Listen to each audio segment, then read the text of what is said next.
Innal hamdalillah nahmaduhu wa nasta'inuhu wa nastaghfiruh wa na'udzu billahi min syururi anfusina wa min sayyiati a'malina. Man yahdihillahu fala mudhillalah wa man yudlil fala hadiyalah. Asyhadu an la ilaha illallah wa asyhadu anna Muhammadan abduhu wa rasuluh. Ikhwatu iman rahimakumullah, rekan-rekan sekalian serta para penonton yang senantiasa mengikuti channel kami dalam rangka menambah satu tatanan ilmu. Alhamdulillah, pada kesempatan kali ini saya akan membahas sedikit saja apa yang saya ketahui waktu dulu sekolah, pernah sekolah kayaknya pas SMA lah. Ini tentang virus. Mungkin yang sudah sekolah di SMA biasanya itu pada pelajaran biologis itu dibahas apa sih virus itu. Oleh karena itu saya akan mereview kembali apa sih virus itu, yang sekarang sedang ramai diperbincangkan oleh masyarakat di dunia umumnya. Waktu iman rahimakumullah, yang pertama, virus itu berasal dari kata virion, atau dalam bahasa Indonesia itu racun. Mengapa? Karena virus itu akan menyebabkan suatu kerugian pada makhluk hidup. Secara istilah sih itu suatu entitas non-seluler yang hanya terdiri dari protein serta materi genetik. Atau virus juga bisa disebut dengan parasit obligat. Apa sih parasit obligat itu? Ialah bahwa virus itu tidak dapat hidup kecuali berada dalam makhluk hidup sebagai inangnya. Kemudian bentuknya itu mikro, sangat mikro, tidak dapat dilihat oleh mata manusia. Mungkin oleh mikroskop bisa dengan perbesaran sampai 10.000 atau lebih lah, itu bisa. Nah, itu yang disebut dengan virus. Yang kedua, ketika manusia terkena virus itu akan menyebabkan suatu kerugian, biasanya menimbulkan suatu penyakit. Akhir-akhir ini ada banyak istilah bahwasanya penyakit itu penyebarannya ada yang disebut wabah, epidemik, pandemik, serta plague, hal yang terbaru oleh WHO dikeluarkan. Yang pertama itu wabah. Wabah itu penyebaran suatu penyakit di wilayah tertentu dengan jumlah yang terjangkit banyak. Ketika banyak itu lebih dari 3 jama, artinya itu hanya di satu wilayah saja. Nah, kemudian satu tingkatan naik lagi yaitu disebut dengan epidemik. Bahwasanya penyebaran itu tadi kalau wabah di suatu wilayah, kalau epidemik itu meningkat ke berbagai wilayah. Lebih dari 1, 2, 3 atau banyak. Itu yang disebut epidemik. Adapun yang ketiga itu pandemik. Nah, ini lebih luas lagi, lebih jauh lagi daripada epidemik, satu tingkatan dari epidemik, yaitu penyebaran suatu penyakit. Nah, ruang lingkupnya itu negara. Ketika satu negara terjangkit kemudian menyebar ke negara-negara lain di tetangganya, itu disebut pandemik. Maka untuk cakupannya lebih luas. Tapi yang terakhir tadi ada PHEIC. Kalau dalam singkatannya itu Public Health Emergency of International, yang artinya itu darurat kesehatan yang meresahkan dunia. Berarti ketika tadi pandemik hanya beberapa negara, ketika PHEIC itu mencakup beberapa benua. Kalau sekarang itu wabah virus corona sedang menyebar, itu disebutnya PHEIC, menyeberangi beberapa benua sampai Asia, Eropa, sampai Amerika, Australia pun. Ya, salam dunia lah. Ada berapa negara sekarang? Benua? 5, masih 5. Ya, segitulah. Nah, itu penyebaran, bagaimana penyakit menyebar dari satu wilayah ke wilayah lain berdasarkan istilah. Kemudian kembali lagi kepada virus. Tadi virus itu disebut parasit obligat, yang mana ia tidak bisa berkembang tanpa tinggal pada suatu inang. Nah, ketika inang itu apa? Yaitu sesuatu makhluk yang dihinggapi. Ketika virus hinggap di hewan, maka inangnya itu hewan. Ataupun bisa nanti tumbuhan. Sekaligus pun manusia bisa terjangkit. Nah, itu disebut inang. Virus itu makanya oleh para ahli biologis itu sulit diklasifikasi kepada ordo apa itu. Ketika makhluk hidup tidak, karena dia tidak hidup gitu, tidak bisa mengembangkan dirinya sendiri. Kalau ya, makhluk hidup seperti manusia, tumbuhan itu karena mempunyai sel, DNA dan RNA itu bisa mengembang gitu. Dari satu sel menjadi banyak sehingga tumbuhlah makhluk itu. Nah, kalau virus itu beda. Hanya membawa satu saja gitu. Sifatnya itu kalau nggak DNA ya RNA itu. Sebelumnya apa sih RNA dan DNA itu? Kalau kita jelaskan sedikit, bahwasanya DNA itu alat transformasi informasi genetik untuk mengetahui asal usul suatu makhluk. Kalau dalam manusia itu ada disebut DNA manusia, maka engke sok ada kan coba cek DNA-nya ketika seorang anak apakah benar orang tuanya si B, si A gitu. Maka DNA-nya itu dicocokkan. Asal usulnya itu. Nah, itu DNA. Kalau RNA itu melakukan transfer kode genetik ke inti sel ke setiap butiran sel. Jadi untuk mengembangkan sel itu disebut RNA.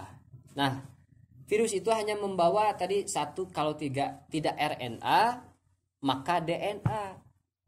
Nah, itu tidak bisa hidup ketika sesuatu itu hanya mempunyai DNA atau RNA saja. Makanya virus itu bingung, disebut makhluk hidup dia tidak bisa berkembang, disebut makhluk mati dia bisa itu.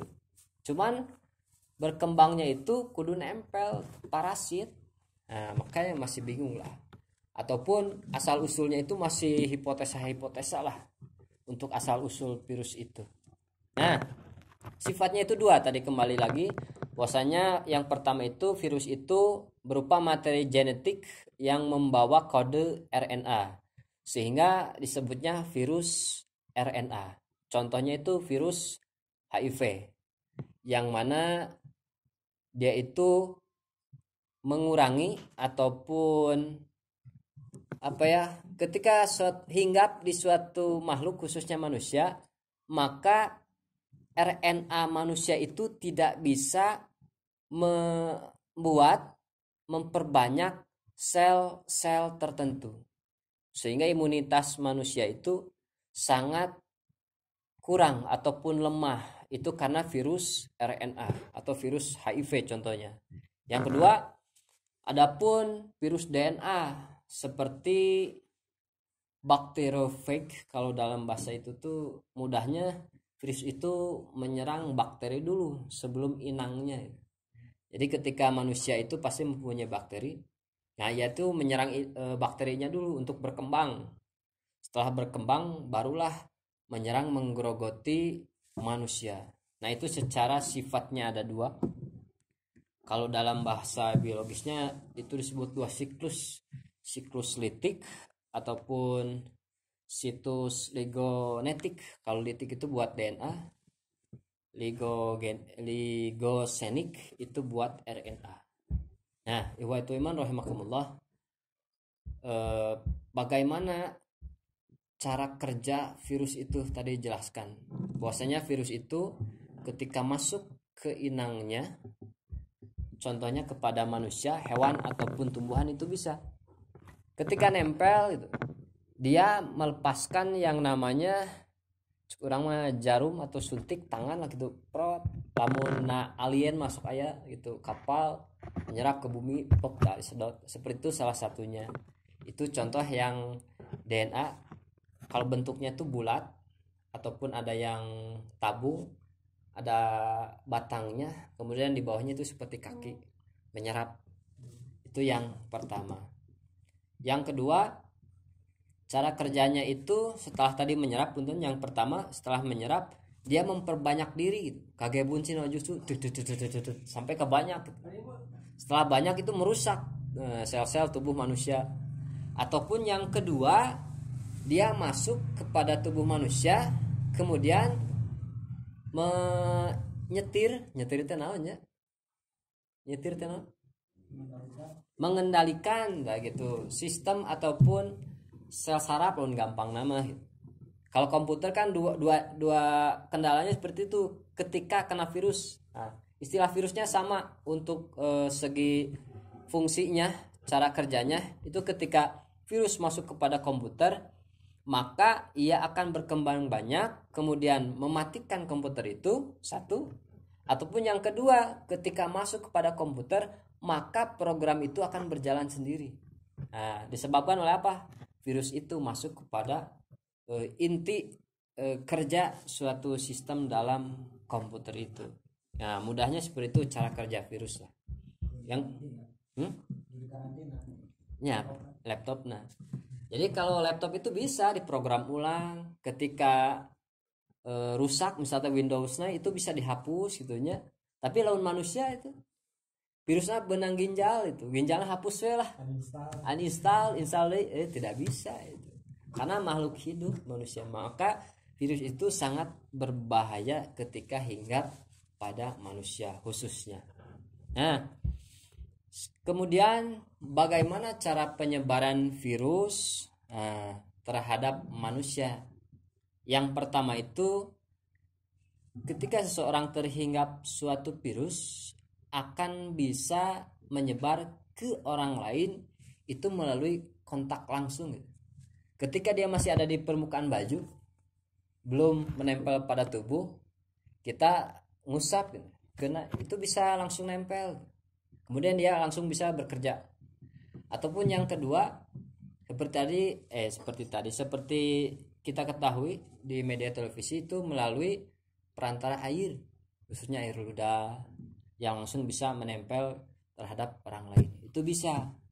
Ataupun yang ketiga itu melalui perantara binatang atau tumbuhan. Seperti virus apa ya? SARS gitu. SARS itu kalau nggak salah nyamuk kan. Pertamanya itu nyamuk itu terindikasi dia itu oleh virus, kemudian hinggap pada manusia, kemudian menyuntikkan itu mulutnya, maka virus itu langsung keluar. Nah itu, jadi bisa lewat perantara manusia binatang. Kemudian yang terakhir, ada nggak sih peran virus itu? Tentunya ada itu. Mengapa? Karena Allah menciptakan sesuatu itu pasti ada manfaatnya. Nah gitu. Jadi virus itu ada positifnya serta negatifnya. Yang pertama, apa sih peran virus itu? Dikategorikan positif karena gambaran kita yang namanya virus itu pasti mengganggu gitu. Itu pasti jelek lah, tidak ada peran positifnya. Padahal ada itu. Ketika manusia terhinggap suatu virus sehingga mempunyai suatu penyakit, maka cara untuk mengobati virus itu dengan virus itu. Dirnya virus ku virus. Nah, komputer makia. Komputer, laptop terkena virus, maka ada antivirus. Yang menciptakan antivirus itu dibuat dari virus gitu. Manusia pun gitu. Ketika terhinggap suatu virus, untuk menghilangkan virus itu salah satunya dengan virus. Maka muncullah istilah vaksin polio, hepatitis A, hepatitis B, vaksin campak dan lain-lain sebagainya. Ketika kita masih kecil suka soekeun mungkin eta. Sokaya kan baru lihat itu bekas vaksin gitu. Isi vaksin itu apa? Yaitu virus. Virus yang dilemahkan. Kemudian ketika masuk ke dalam tubuh, kemudian antibodi menyadarinya, ia mengalahkannya karena virusnya lemah. Sehingga nanti ketika virus yang sama yang lebih kuat masuk ke dalam tubuh itu bisa dinetralkan. Bisa dikalahkan. Mengapa? Karena sebelumnya geus gelut gitu. Tapi jeung nu lemah. Jadi papanggih nu kuat teh aneh carana gitu. Oh ya nonjokna ka kanan geus apa dan nu lemahna kitu. Nah, itu peran positif virus. yaitu untuk membunuh virus itu.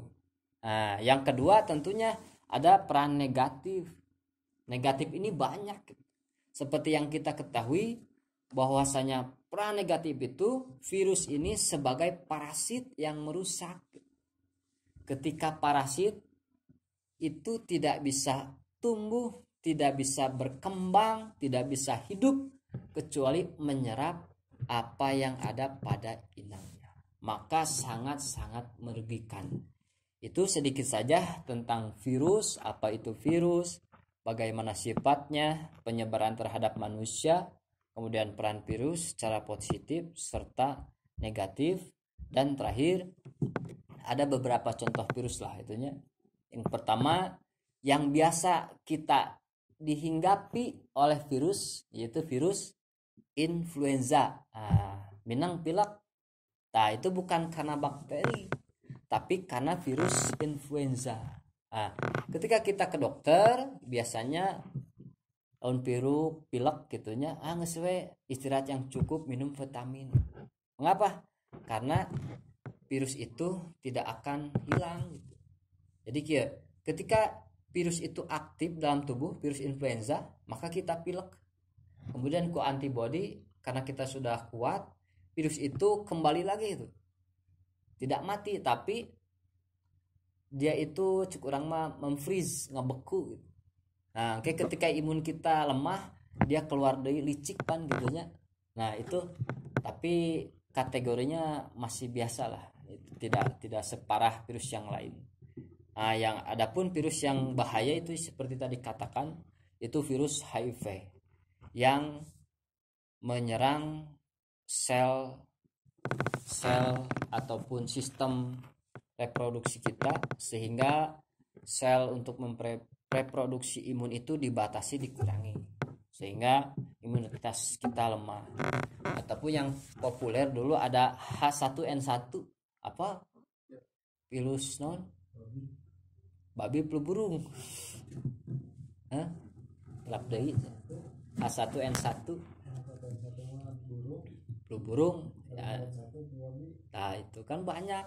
Mengapa ada kode-kode gitu? Jadi H1N1, H5 itu secara strukturnya nanti hampir mirip, cuman kurang upgrading gitu.